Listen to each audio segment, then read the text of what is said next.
السلام عليكم، مرحبا بكم فيديو جديد من قناتكم طبخ وحلويات يحيى. اليوم ان شاء الله غنحضروا هذا الكيك ديال 3 طبقات. سريعه دغيا كتوجد. انا حضرتها في الدقائق الاخيره، ما كتحتاج مكونات بزاف ولكن المذاق ديالها رائع. بالنسبه للمقادير ديال الكيك غادي نحتاجو 2 ديال البيضات بحراره ديال المطبخ بطبيعه الحال، من الاحسن ما يكونوش في الثلاجه، اصلا دابا الحال بارد. 2 بيضات مع واحد الساشي ديال الفاني، ممكن ديروا اللوغو ديال الفاني او اللي عنده الفانيليا سائله حتى هي، المهم حسب المتوفر. غادي نضيف 5 ديال المعالق ديال سنيده. الكيك ديال 5 ملاعق هو هذا اللي غنحضرو دابا. بالنسبه للمول اللي غادي نحتاج فيه هاد المقادير هو مول صغير ماشي كبير، يعني على حسب المول كتضاعفوا المقادير. غادي نحركوا هاد المكونات مع بعضياتهم. ممكن تستعملوا الطراب الآلي، ممكن ديروا المونينكس اللي بغيتو. انا استعملت فقط الفوي. بالنسبه للزيت غادي ندير 5 ديال المعالق حتى هو، والحليب كذلك 5 ديال المعالق. هاد الكيك ما كيجيش طالع بزاف، وفي الحقيقه الكيك اللي كيكون فيه طبقات راه خصنا نديروه رقيق، يعني يكون بحال جينواز، ما يكونش فيه واحد طبقه سميكه. خلطناهم مع بعض وغنضيف الدقيق الخاص بالحلويات. من الافضل يكون نوعيه جيده باش تصدق لكم الحلويات ديالكم ولي كيك اللي كتحضروا. غادي نضيف حتى هو 5 ديال المعالق ديال الدقيق الخاص بالحلويات، وغنضيف مع واحد الخماره وغنغربلهم كامل.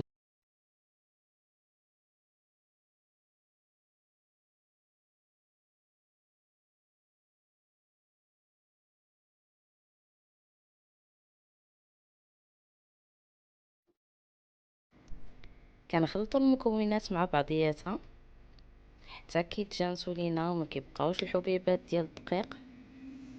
المول دهناه بالزبده، ممكن ديروا بابي كويسون،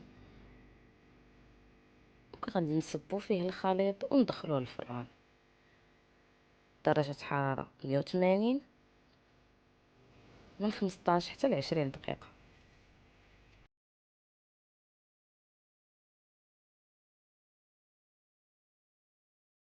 بالنسبه للطبقه الثانيه اللي هي الكريمه البيضاء، غادي ناخذ معلقه ديال الدقيق الخاص بالحلويات مع 2 معالق ديال النشا او معلقه ونص على حسب.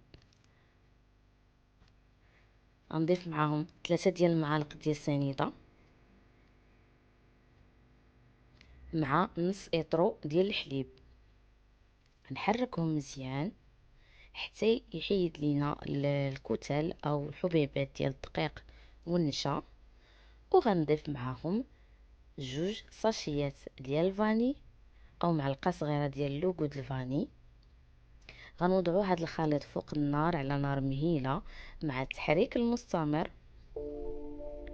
مني غيختار لنا الخليط، يعني بحال كنصايبوا الفلون اللي غيختار لنا الخليط، غادي نضيف معلقه ديال الزبده ونحركو مزيان حتى كتذوب لينا الزبده في الحراره ديال الكريمه. وغنديروها كطبقه ثانيه فوق الكيك.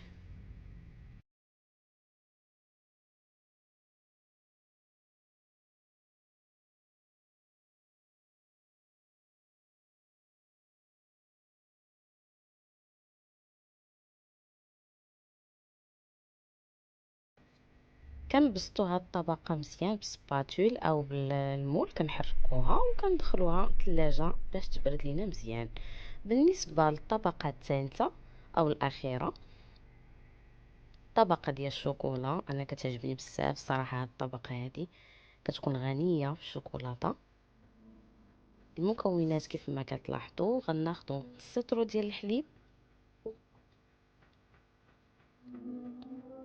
غنضيف معاهم فلون من الحجم الكبير، فلون ديال الشوكولا. وإلا كان ما متوفرش عندكم هذا الحجم الكبير، ممكن نضيفوا الفلون ديال الحجم الصغير، غير هو غنضيفو معاه بعض الاضافات، مثلا السكر ومعلقه ديال النشا. كما كتشوفوا درنا الفلون ديال الشوكولا الحجم الكبير، غادي نضيف معاه معلقه ديال الكاكاو المر نوعيه جيده، غنحركو مزيان وغنوضعو الخليط فوق النار. كيف ما كنطيبو الفلون العادي، بالنسبه لهاد القطع ديال الشوكولاته غنضيفها حتى الاخير. من بعد ما كيوجد لينا الخليط ديال الشوكولاته كنخليوه يبرد شويه، وعاد كنضيفوه على الطبقه البيضاء. كنصبوه بهاد الطريقه هذه باش ما يحفرش لينا الطبقه ويجيونا يعني تجينا الكيك مقاده. كنبسطوا الواجهه مزيان، كنقادوها وكندخلوها للثلاجه حتى هي باش تشد راسها، وعاد كنزينوها.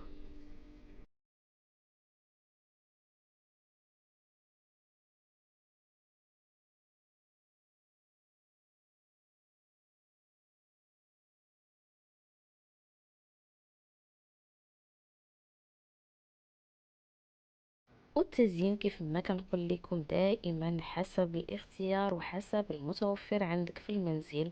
يعني من الاشياء بسيطه كتوجدي، تقدر توجدي يعني اشياء جميله. الكيك ديالي كيف ما كتلاحظوا من بعد ما الطبقات ديالنا شدوا روسهم، زينتها بداكشي اللي عندي. يعني درت الافيلي في جناب افيلي د اللوز، وهكا حبيبات ديال الشوكولاته. مازال غنرش عليها حبيبات اللي ملونه.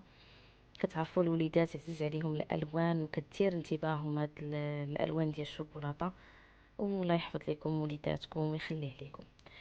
الكيك ديالنا كيف ما كتلاحظوا هكذا كتجي. نتمنى تعجبكم وتنال الرضا ديالكم.